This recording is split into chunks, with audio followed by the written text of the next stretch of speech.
잠언 17장 22절. 자, 구약 성경 930쪽 또는 929쪽이 되겠습니다. 잠언 17장 22절, 우리 한 절이니까 다 같이 읽겠습니다. 시작. 마음의 즐거움은 양약이라도 심령의 근심은 뼈를 마르게 하느니라. 아멘. 한 번 더 읽어볼까요? 시작. 마음의 즐거움은 양약이라도 심령의 근심은 뼈를 마르게 하느니라. 아멘. 자, 지난주에 우리는 식물처럼 인간도 뿌리가 중요하다 이 말씀을 했습니다. 자, 뿌리가 뭐냐? 뿌리는 바로 인간에 있어서 영혼의 문제에 대해서라고 얘기했습니다. 그래서 요한삼서 1장 2절에 사랑하는 자여 내 영혼이 잘된 것 같이 범사에 잘되고 강건하기를 내가 간구하노라 라고 그 말씀을 인용을 했습니다. 그죠? 내 영혼이 잘된 거죠. 뿌리가 잘 돼야 돼요. 그러면 그리고 범사 모든 일들이 잘 되고 강건 거꾸로 하면 건강, 그죠? 건강할 것이다. 이거는 이 건강은 육신의 건강뿐만 아니라 심리적인 또 정신적인 이런 건강은 또 다 포함됩니다. 그래서 건강한 삶을 살 수 있다. 그래서 어떻게 해야 되냐? 구체적으로 네 가지를 얘기했습니다. 주님과 연합한 인생을 살아라. 주님과 연합한다라는 말도 너무 좀 상징적이니까 구체적으로 뭐냐? 하나님의 말씀을 읽어라. 여러분 계속 읽고 있습니까? 바이블 트레인도 하고 있고 뭐 그걸 떠나서 여러분 우리가 새벽마다 주의 말씀을 묵상, 특별히 요즘은 이사야서를 말씀을 묵상하고 있습니다. 묵상하시고 말씀을 가까이 하십시오. 그 다음에 기도하라. 기도에 대해서 얘기했습니다. 그 다음 하나가 네 번째가 뭐냐면 성령 충만.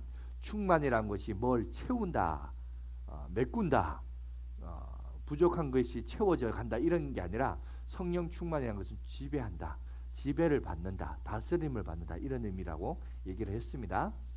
어떻게 한 주간 여러분 말씀 생각하시면서 지켜오고 있습니까? 아니면 아유 우리 목사님 좋은 얘기 하시네 이렇게 얘기만 하고 이제 그냥 지나쳐 버렸습니까?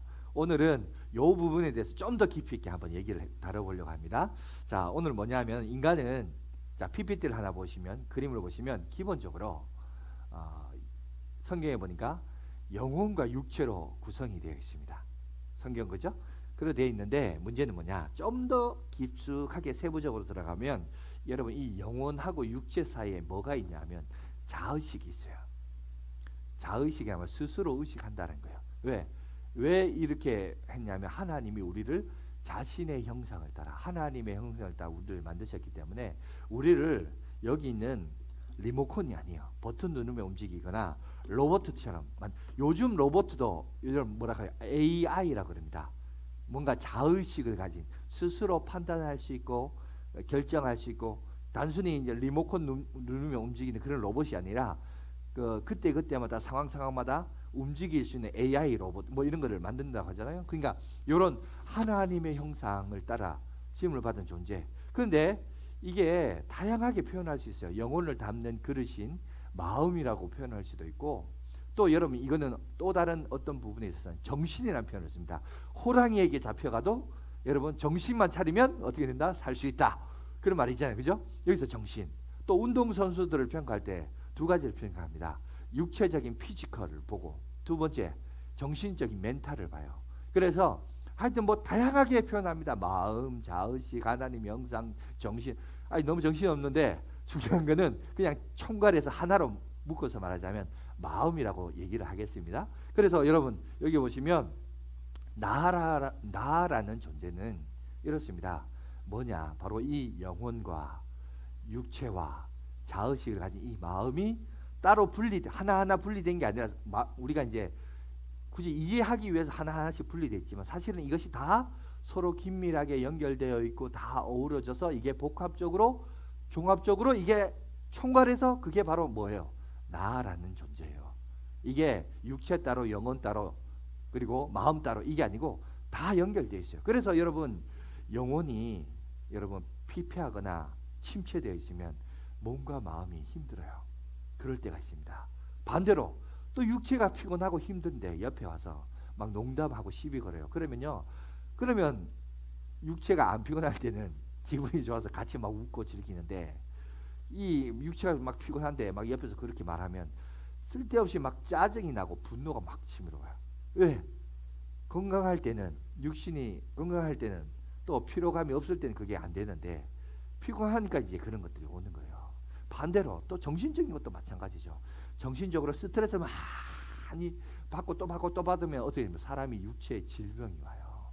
그죠? 영혼도 피폐해져 가요. 그러니까 이게 어느 한쪽이 다 그냥 따로따로가 아니라, 따로 국밥이 아니라 사실은 다 연결되어 있고 혼합되어 있고, 이것이 다 어우러져서 그게 나라는 존재로 연결되어 있는 모습이라는 것을 보게 됩니다. 자, 이거는 논리적인 전개만이 그런 것이 아니라 오늘 여러분 보세요.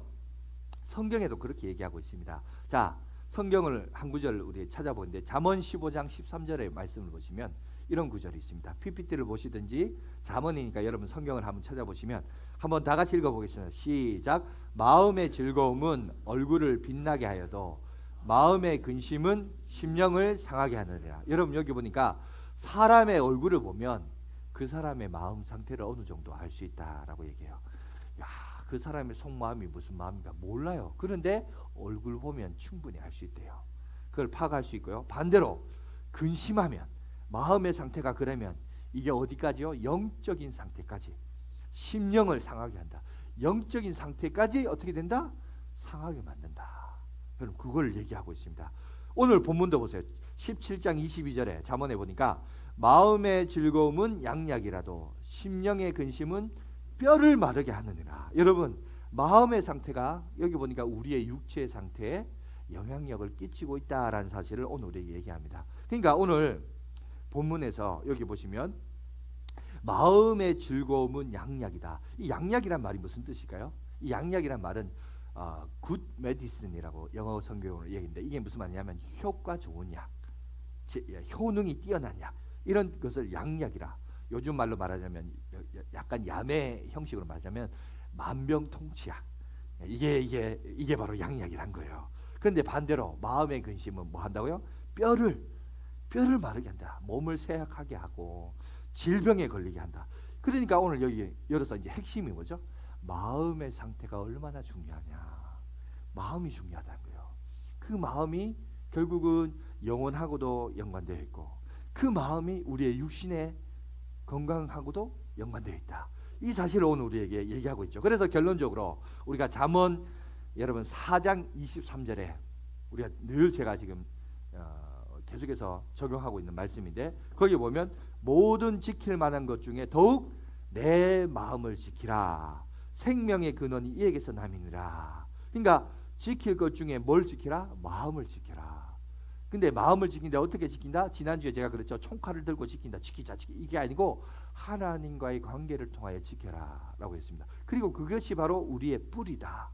뿌리가 건강하면 모든 식물이 건강한 것처럼, 그러니까 우리가 하나님과의 관계를 통하여서 그래서 건강성을 지키는데 그 건강성이 어떻게 나타나느냐? 우리 안에 즐거움으로, 우리 안에 기쁨으로 이것이 나타난다는 거예요. 그걸 오늘 성경은 우리에게 얘기합니다. 그러니까 우리가 지켜야 되는데 어떻게 지키냐? 뉴스를 보고 사람하고 관계를 통해서 지키냐? 그게 아니고 하나님과의 관계를 통해서. 그것이 우리에게 뿌리라고 얘기했습니다. 자, 우리 인간을 만드신 것은 하나님이시죠. 하나님께서 우리를 만드셨기 때문에 우리 인간의 마음속에 어떤 생각을 가지느냐에 따라서 그것이 약이 될 수 있고 또 부정적인 생각을 가지게 되면 그것이 병이 될 수 있다라는 것을 오늘 성경 우리에게 얘기하고 있어요. 하나님이 우리를 그냥 만드신 것이 아니라 이것을 만든 우리 인간에게 우리의 마음을 어떻게 사용해야 되느냐, 그거에 대한 사용법도 오늘 성경 우리에게 얘기하고 있습니다. 그러니까 고장나지 않고 오랫동안 탈나지 않고 사용할 수 있도록 하기 위해서 제일 먼저 우리가 기억해야 될 것은 우리의 마음을 다스려라. 우리의 마음을 다스리는데 어떤 마음요? 즐거워하는 마음, 기뻐하는 마음, 이 마음을 다스리고 살라고 오늘 우리에게 얘기하고 있습니다. 자, 그래서 오늘 우리가 이 부분을 두 가지를 오늘 말씀을 통해서 깊이 있게 한번 묵상해 보겠습니다. 그러니까 마음을 잘 다스려라 그랬는데 그러면 마음을 잘 관리하려면 어떻게 되느냐? 오늘 성경을 보니까 두 개를 오늘 우리에게 얘기하고 있어요. 첫 번째는 뭐냐? 보니까 근심과 걱정 등 이 부정적인 감정을 버려라라고 얘기해요. 자, 이것을 조금 이해하기 위해서 제가 PPT 하나를 준비했는데 돈 콜버트라는 의사가 있습니다. 이 사람이 책을 하나 썼는데 어떤 책을 썼냐면 감정치유라는 책을 썼습니다. 저기 여기 PPT에 있죠. 거기 보니까 번역된 책이 감정치유인데 원문이 한가운데 저렇게 있어요. 그러니까 감정치유 그러니까 잘 이해가 안 되는데 저기 원문을 보면 deadly emotion이라고 되어 있어요. 아주 직역을 하면 치명적인 감정, 더 직역하자면 죽음에 이르는 감정, 죽음 같은 감정 이런 게 있어요. 그걸 오늘 우리에게 얘기합니다. 그러니까 긍정적인 얘기를 한 게 아니라 저 의사는 우리에게 있어서 해로운 감정, 이 감정이 오늘 보니까 우리의 육신하고 어떻게 관련되어 있는가. 저기 PPT에 있지만 마음, 그 안에 있는 생각, 감정, 의지, 태도 이런 것들이 실제 우리의 몸을 파괴하기도 하고 또 우리의 몸을 살리기도 한다.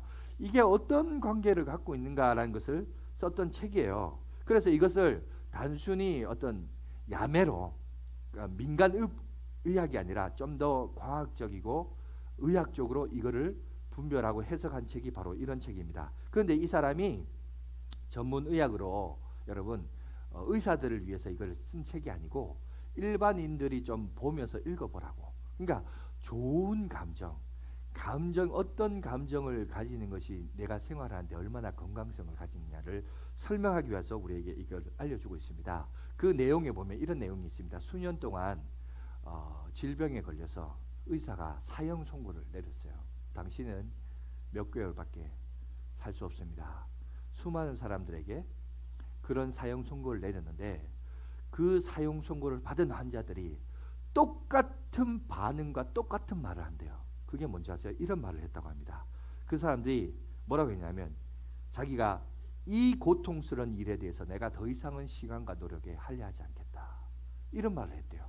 그 말은 그렇게 했다는 말은 뭐예요? 지금까지 그가 어디에 그냥 고통스럽고 스트레스 받고 힘들하고 그런 것을 계속 생각하면서 그렇게 살아왔다는 거예요. 그러니까 결국 그 사람이 사형 선고를 받을 만큼 그런 아픔이 오게 된 일들을 돌아보니까 뭔가가 어떤 일을 함에 있어서 스트레스를 엄청 받은 거예요.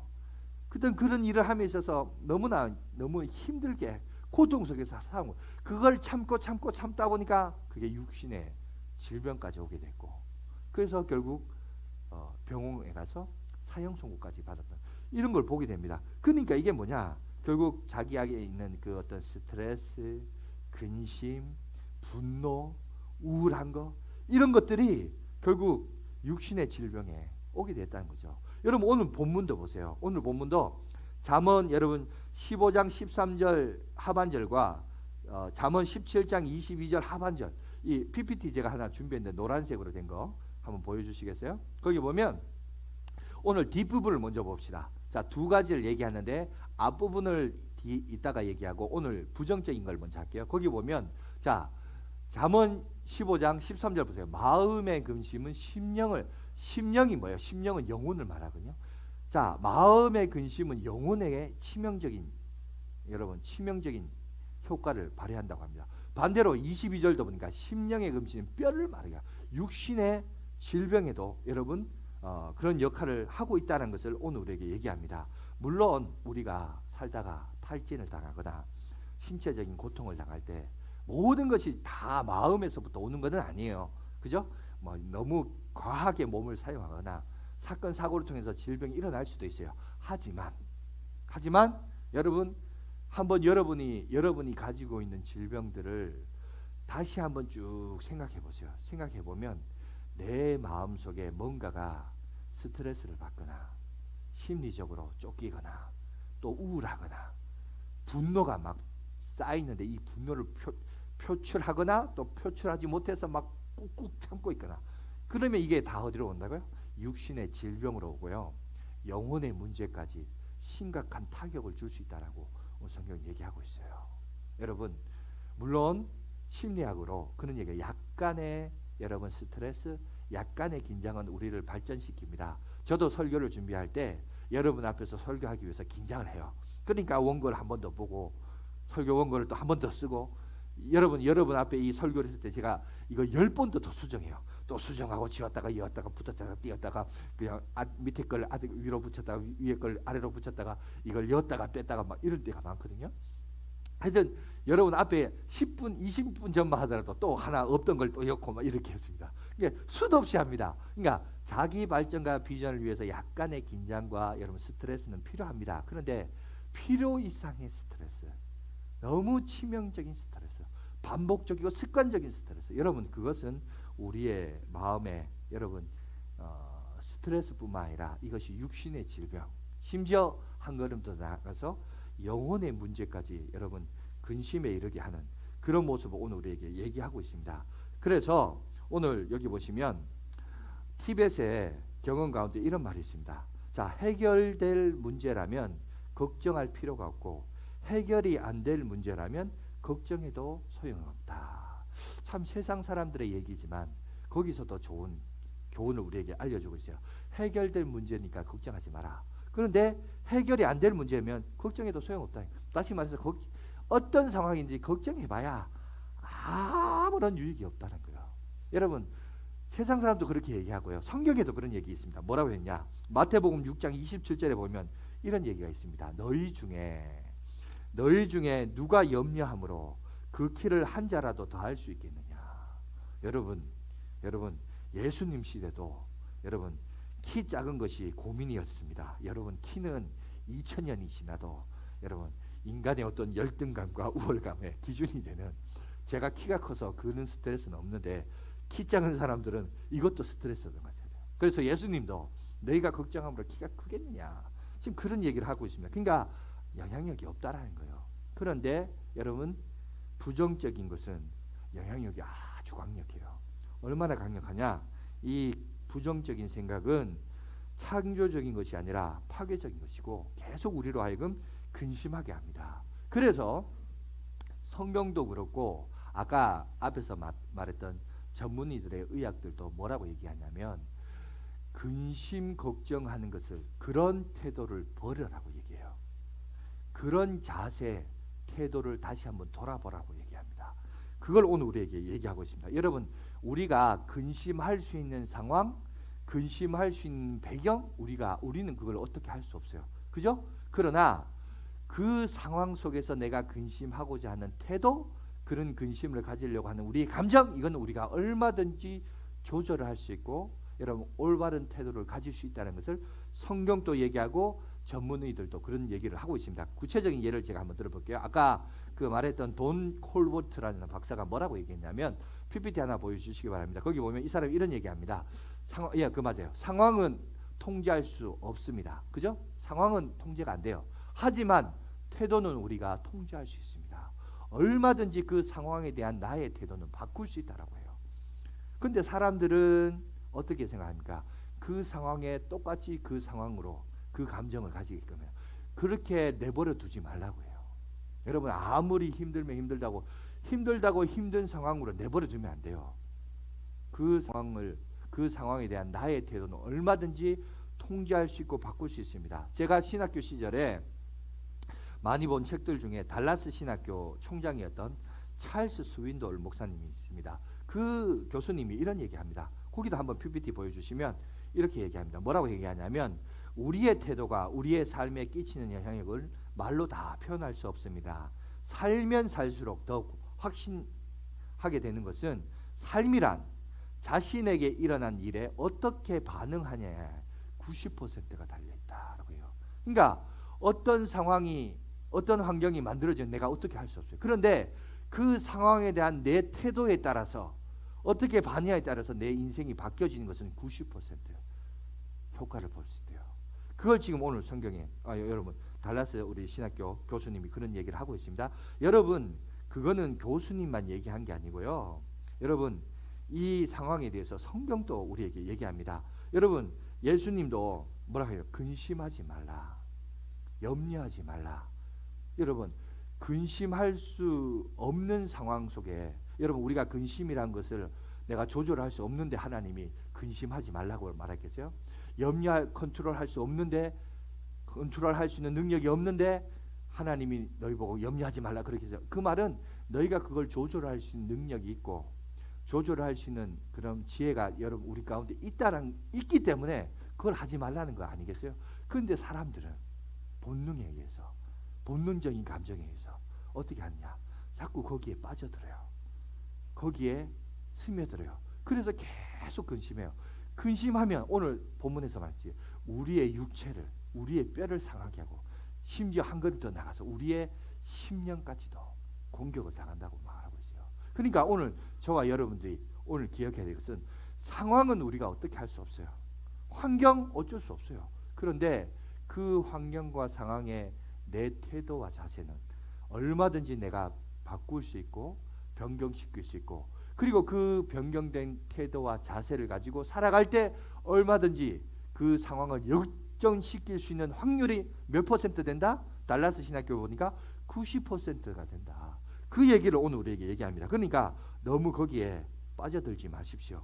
그런데 여기서 또 우리가 기억해야 될 것이 있습니다. 뭐냐? 그러면 우리가 그럼 근심하지 말자, 열심히 가자, 열심히. 그럼 이렇게 하자는 거예요? 그게 아니고, 나 자신을 보고 내 자신의 건강성을 위해서, 요새 흔히 말하는 뉴에이지 운동처럼 우리는 인간의 신이다. 그래서 인간의 어떤 자신의 어떤 가능성을 보고 그렇게 하자, 이런 겁니까? 아닙니다. 자기 체면에 빠지면 안 돼요. 성경은 그런 근거를 통해서 네가 건강한 생각을 해라, 긍정적인 생각, 이렇게 얘기하지 않아요. 성경에 근거하는 것은 어디 있냐? 여러분 요한복음 14장 1절에 이렇게 나와 있습니다. PPT 한번 보여주시겠어요? 성경 구절은 항상 띄워주세요. 자, 우리 한번 다 같이 읽어봅시다. 시작. 너희는 마음에 근심하지 말라. 하나님을 믿으니 또 나를 믿으라. 지금 여러분 14장 1절 누가 얘기했냐면 예수님이 얘기했습니다. 그러니까 여기 나를 믿으라. 나가 누구예요? 예수님을 얘기해요. 그러니까 우리가 근심하지 말고, 스트레스 받지 말고, 분노에 우울에 빠지지 말고 할 수 있는 것은 뭐냐면 자기 긍정을 하라는 게 아니에요. 그 근거가 어디에 있냐? 하나님을 믿으니, 또 예수님을 믿기 때문에. 그러니까 우리가 슬퍼하지 않고 근심에 빠지지 않고 좋은 감정을 가질 수 있는 유일한 근거는 나 자신 때문이 아니란 거예요. 다시 말해서 하나님을 믿고, 또 한 걸음 더 나아가서 예수 그리스도를 믿기 때문에 거기에 근거한 확신을 가지라고 얘기하고 있는 겁니다. 뿐만 아니라 여러분 마태복음도 한번 보세요. 6장 26절에서 30절에 이렇게 얘기합니다. 우리 한 절씩 한번 교독할게요. 공중의 새를 보라. 심지도 않고 거두지도 않고 창고에 모아들이지도 아니하되 너희 하늘 아버지께서 기르시나니 너희는 이것들보다 귀하지 아니하냐. 27절 시작. 염려함으로 그 길을 한 자라도 더할 수 있겠느냐. 또 너희가 어찌 의복을 위하여 염려하느냐. 들의 백합화와 어떻게 자라는가 생각하여 보라. 수고도 아니하고 길쌈도 아니하느니라. 29절 시작. 그러나 말하노니 솔로몬의 모든 영광으로도 입은 것이 이 꽃 하나만 갖지 못하니. 30절 함께 봅니다. 오늘 있다가 내일 아궁이에 던지는 들풀도 하나님이 이렇게 입히시거든 하물며 너희일까 보냐. 믿음이 작은 자들아. 자, 마지막 구절입니다. 믿음이 작은 자들아. 결국 뭘 얘기하고 있죠? 믿음의 문제를 얘기하고 있어요. 무슨 믿음이요? 나 자신의 자기 긍정을 향한 믿음이 아니고 하나님을 믿는 믿음, 예수님을 믿는 믿음. 이 믿음에 근거하여 근심하지 말라고 그래요. 그 믿음에 근거하여 걱정하지 말라는 거예요. 그 믿음에 근거하여 우울에 빠지지 말라는 거예요. 그러니까 여러분 오늘 우리가 우울증에 빠진다, 분노 가운데 있다. 여러분 그럴 때 내 자신을 컨트롤해야 됩니다. 뭘? 나는 하나님을 믿기 때문에 예수님이 이 문제를 아시고 나의 억울함을 아시고 이걸 하나님이 해결해 주시고 풀어주실 것을 믿고 나는 어떻게 하냐? 근심하지 않는 거예요. 나는 어떻게 하냐? 우울에 빠지지 않는 거예요. 현상은 계속 우울한 일이 그렇다 할지라도 분노에 빠지지 마시고 그걸 내가 조절할 수 있어요. 그 태도를 우리가 조절할 수 있어요. 여러분 이거는 성경만 얘기하는 것이 아니라 의학적으로도 얘기해요. 의사도 아까 돈 콜버트가 얘기하잖아요. 거기에 빠지지 않도록 우리의 태도를 바꾸라는 거예요. 그런데 자꾸 본능적으로 우리는 그 환경에 우리가 지배를 받아요. 그래서 자꾸 부정적인 생각으로 들어가요. 그런데 오늘 성경은 얘기합니다. 뭐라고 하느냐? 뭘 얘기하느냐? 하나님께서 역사하신다. 하나님이 붙들어 주신다. 그러니까 그거 붙들고 살아라고 오늘 우리에게 분명하게 얘기합니다. 그런데 이렇게 얘기해도 안 돼요. 그래서 하나님이 또 다른 처방적을 주셨어요. 우리의 의지로 안 되니까 어떤 처방책을 주시냐. 가장 좋은 방법을 성경에서 우리에게 얘기하고 있는데 염려를 버리고 평강을 찾는 방법. 그것은 빌립보서 4장 6절에서 7절에 얘기합니다. 자, 한번 읽어볼까요? 다 같이 읽겠습니다. 시작. 아무것도 염려하지 말고 다만 모든 일에 기도와 간구로 너희 구할 것을 감사함으로 하나님께 아뢰라. 그리하면 모든 지각에 뛰어난 하나님의 평강이 그리스도 예수 안에서 너희 마음과 생각을 지키시리라. 여러분 여기 보면 기도 응답을 어떤 식으로 표현하고 있는가 7절을 잘 보시기 바랍니다. 자, 뭐라고 합니까? 염려가 있죠. 근심이 옵니다. 그러면 염려 지나가고 근심 지나가고 기도해라. 이게 아니에요. 염려가 왔을 바로 그때 염려하지 말라. 이게 아니고 염려가 올 때 사람인지라 왜 염려가 안 오겠어요. 그래서 루터도 그런 얘기했습니다. 새가 내 머리 위를 지나가는 것은 어떨 수 없다. 그러나 내 머리 위에 새집을 짓도록 허락하지 말라는 말을 했습니다. 무슨 말이냐면 염려라는 새가 지나가요. 분노라는 새가 지나갈 수, 여러분 인생을 살다 보면 그게 왜 안 일어나겠어요. 그런데 그거를 머물 수 있도록 내가 그 태도를 취하면 안 돼요. 그럼 어떻게 되냐? 그때 어떻게 되냐? 하지 마자 의지로 하지 마. 하나님 믿습니다. 하나님 이렇게 그게 아니고 그걸 가지고 기도하라는 거예요. 기도하면 역사하는데 어떻게 역사한다고요? 7절에 응답이 이렇게 얘기한대요. 네가 구한 대로 응답할 것이다. 이렇게 얘기하지 않고 7절에 그리하면 모든 지각에 뛰어난 하나님의 뭐가요? 하나님의 평강이 온다는 거예요. 그리고 그리스도 예수 안에서 너희 마음과 생각을 지키시리라 얘기합니다. 저는 제가 이런 체험이 있습니다. 언제 있냐면 제가 교육자 생활을 처음 했을 때 첫 사역지에서 이걸 경험을 했어요. 뭐냐면은 교회가 제가 원래 원 교회는 지금 뭐 대구에 있는 거기가 뭐 한 2,500명 정도 되는 교회였어요. 최근에 뭐 총회장도 나오고 뭐 그렇게 했습니다만은 그 교회에 이제 뭐 일반 이제 성도로 대학부까지 이제 생활을 하다가 첫 사역지를 갔는데 첫 사역지가 어디였냐면 좀 이렇게 형편이 별로 안 좋은 건물 지하에 있는 교회였습니다. 그래 갔는데 이제 거기서 이제 첫 사역지니까 중고등부 이제를 제가 담당을 했었군요. 그래 가서 이렇게 보니까 일단은 반주하는 애도 없고, 그리고 두 번째는 교사라고 하니까 담임 목사님 사모님이 교사예요. 그러니까 전에 있던 교회는 뭐 교육자가 있고 교사도 있고 또 그 사이에 이 조절한 학생들하고 저 간사라고 해서 우리 젊은 청년들이 또 이제 학생들 지도하고, 그러니까 딱 보니까 시스템이 잘 갖춰져 있고 반주 뭐 팀 뭐 악기 팀이 싹 되어 있는 이런 교회였는데 제가 첫 사역지는 아무것도 없어요. 그저 있는 거라고는 교사하고 담임 목사님 사모님이니까 담임 목사님 사모님을 이리 가라 저리 가라 부교육자 할 수 있어요. 이게 부담도 되는 거예요. 그리고 총각인데다가 저도 그러니까 이게 막 그렇게 하면서 금요 기도회를 했는데 금요 기도를 어떻게 했냐면 지금 우리 교회처럼 이렇게 음악을 1시간 틀어놓고 기도하고 이렇게 가요. 그러면 거기 가서 이제 기도를 하는데 기도하면서 했던 기도가 1년 내내 했던 기도가 뭔지 아세요? 하나님 저는 못하겠습니다. 여기 오니까 이것도 없고 반주자도 없고 뭐도 없고 그러니까 계속 못하겠습니다.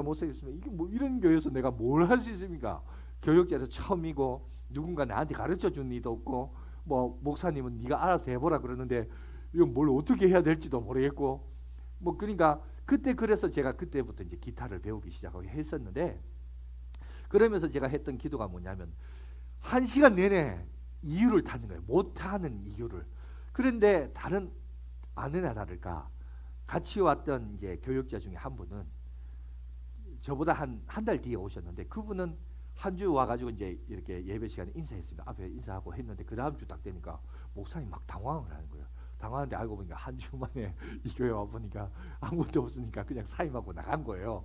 그러니까 그 다음 주 되니까 또 금요일 날 돼서 보세요 목사님 하나님 그러면서 이 같이 동행 이 사람도 힘들어서 이렇게 나가는데 나는 이것도 뭐하고 항상 그랬어요. 그런데 그렇게 기도하고 1시간 기도하고 이렇게 나가면 참 신기한 게 내 마음속에 하나님의 평강이 와요. 이 신기하죠? 하나님 저는 못하겠습니다. 목사님 이렇게 했는데 하나님의 평강이 오면서 할 수 있겠다라는 마음이 이상하게 생겨요. 생겨서 또 열심히 한 주를 합니다. 사다가 또 한계가 부딪히는 일들이 얼마나 많습니까? 그러면 또 와가지고 하나님 저는 못합니다. 저는 못합니다. 못합니다. 그러면 또 하나님이 기도를 하면 또 참 신기해요. 그 마음속에 또 할 수 있겠다. 와, 저는 그거를 체험을 했어요. 체험을 하니 정말 신기하더라고요. 근데 그거를 제가 그러면서 2년 반을 거기서 사역을 했습니다. 2년 반 동안 사역했고 2년 반 동안 어떤 일이 또 일어났냐면 그 교회가 건물 지하에 있었는데 거기서 나와서 500평 땅을 사고 거기서 250평인가요? 그 건물을 지어가지고 예배당도 지고 그리고 거기에 이제 관리 뭐 담당하는 우리 그 서기하는 분도 세우고 하여튼 교회가 또 부흥이 돼서 그 일들도 감당하고 그런 일들을 했었어요.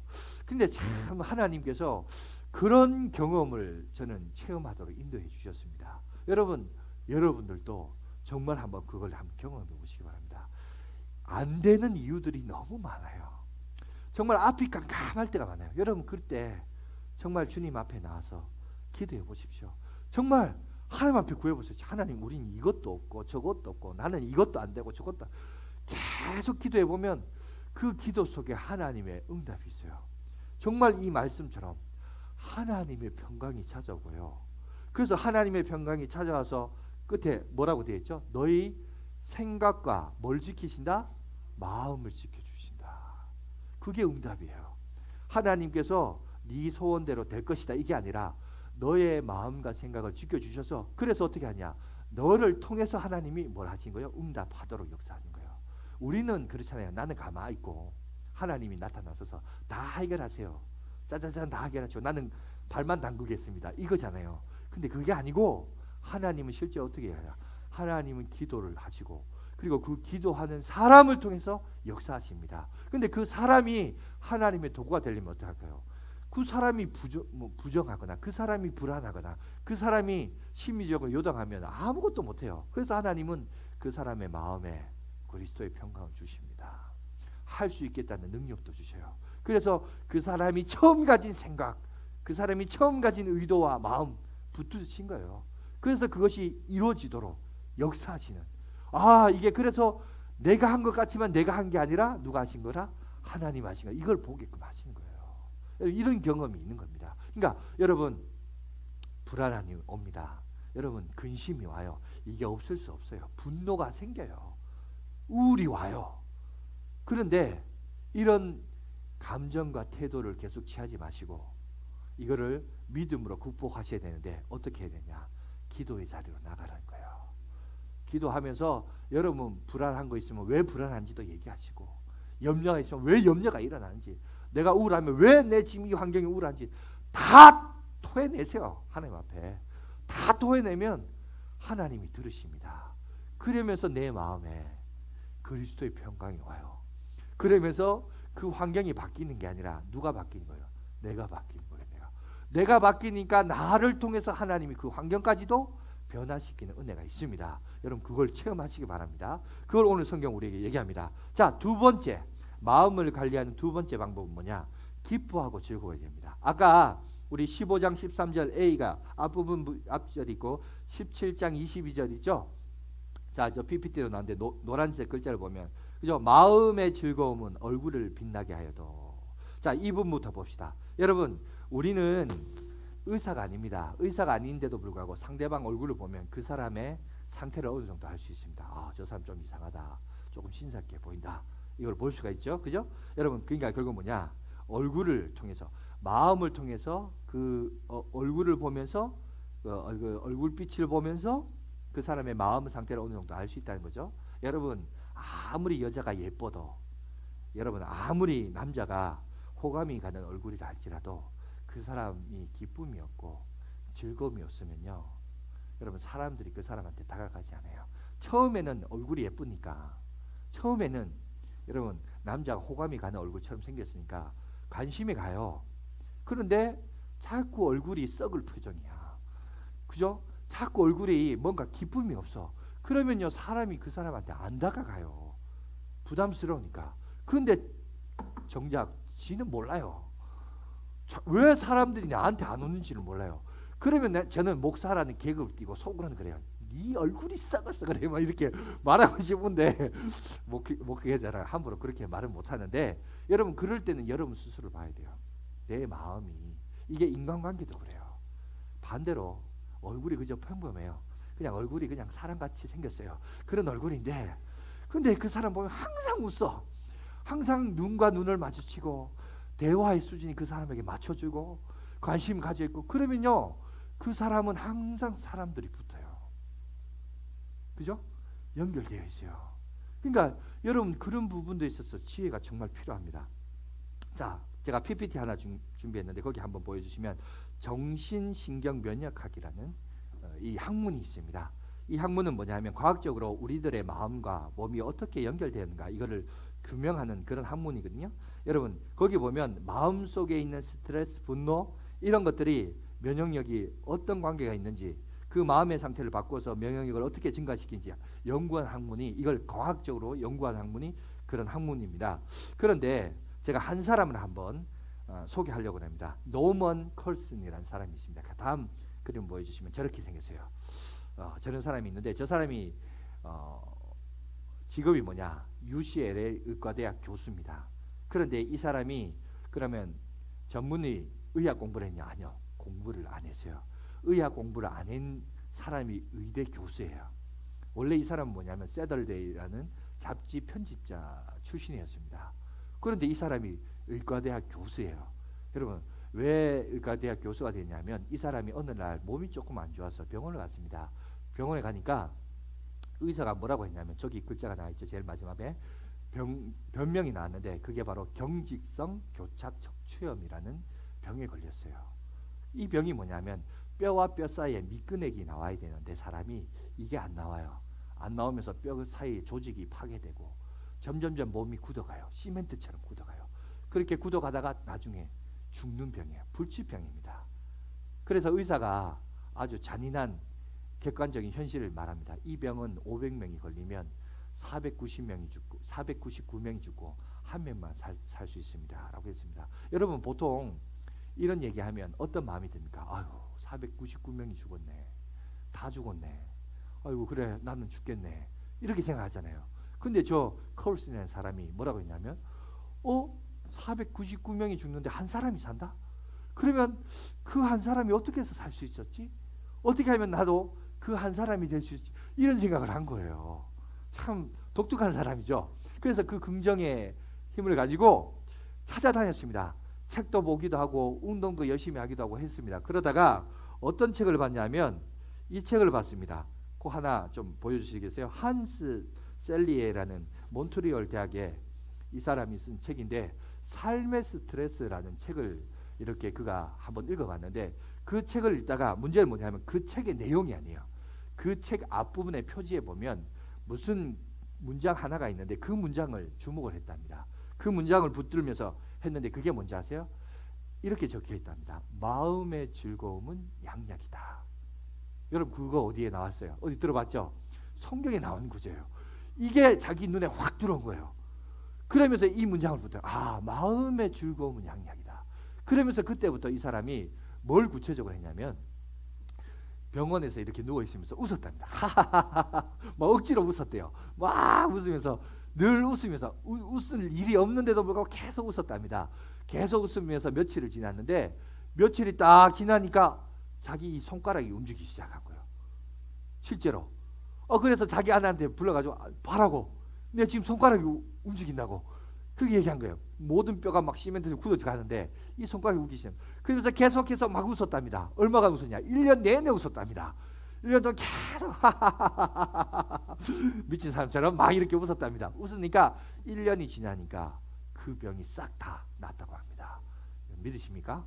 여러분 사람이 억지로라도 웃으니까 병이 나아난 거예요. 그리고 자기가 이 병을 낳은 것을 여러분 하나하나 글로 표현했습니다. 그걸 표현해서 여러분 그게 뉴 잉글랜드 의학 잡지에 실었는데, 유일하게 세계에서 유일하게 의사가 아닌 사람이, 일반인이 처음 의학적인 책을 기록했고, 이것을 UCLA라는 대학에 가서 강연을 했답니다. 근데 그 강연을 듣던 총장이 너무 재밌는 거예요. 야 이거 우리 의사들한테 이거 가르쳐야 되겠어. 그래서 최초로 의학을 공부하지 않은 사람이 의과대 교수가 된 거예요. 여러분, 그 사람이 그래서 아주 유명한 웃음 치료학의 창시자가 된 사람입니다. 웃으니까, 억지로라도 웃으니까 여러분 그 병이 낫다고 합니다. 그 사람이 쓴 병의 해부학이라는 책이 있는데 거기서 뭐라고 했냐면 웃음은 방탄조끼다라고 해요. 웃으면 여러분 질병과 바이러스가 침투해도 그것을 막을 수 있다. 이 마음의 즐거움이 얼마나 중요하냐. 여러분, 이거는 성경에서 우리에게 얘기하고 있고 하나님이 우리를 만드셨을 때 네 마음을 잘 관리하라는 거예요. 잘 관리하면 치유할 수 있는 능력을 우리 마음속에 주셨다는 거예요.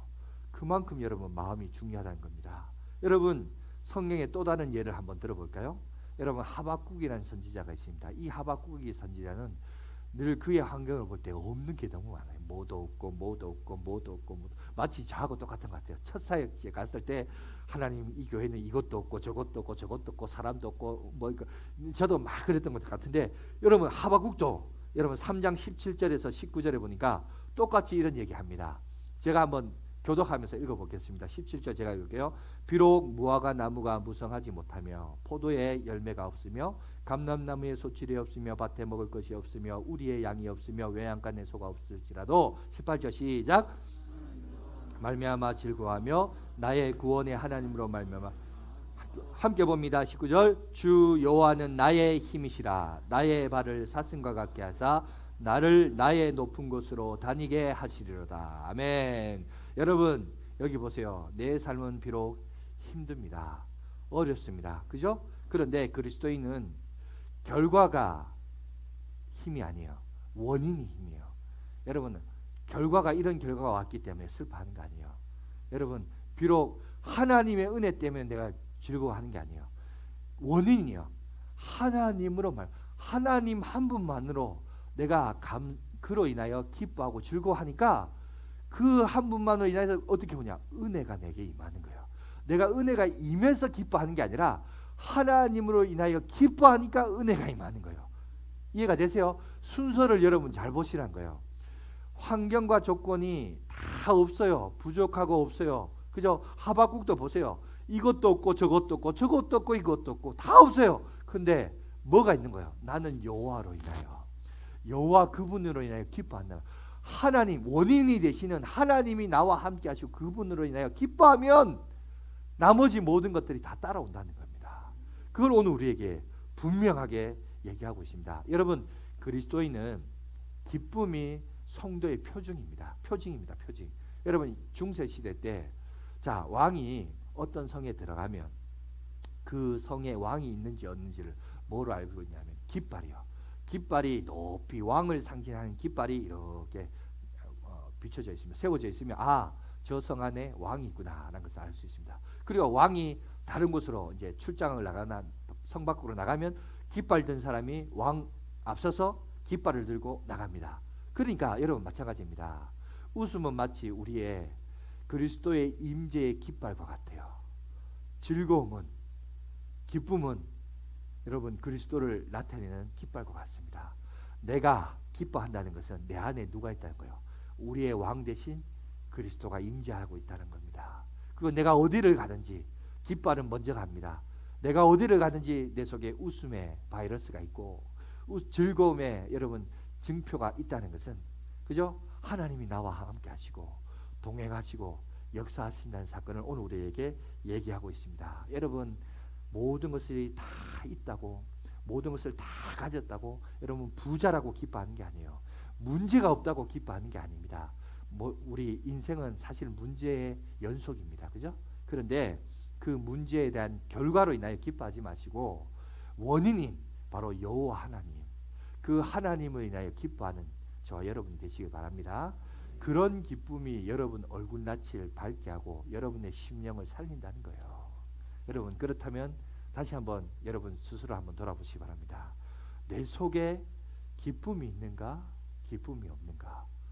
기쁨이 없다면 왜 없는가? 그걸 한번 봐야죠. 그죠?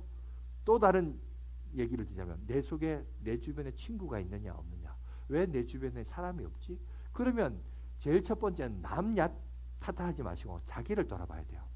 내가 기뻐하고 즐거워하면서 다른 사람에게 행복한 바이러스를 전달하고 있느냐 아니냐, 그걸 봐야 돼요. 그러면 사람은요 자꾸 사귀고 싶은 마음이 있는 사람이 있어요. 근데 어떤 사람은 자꾸 다가가기 싫은 사람이 있어요.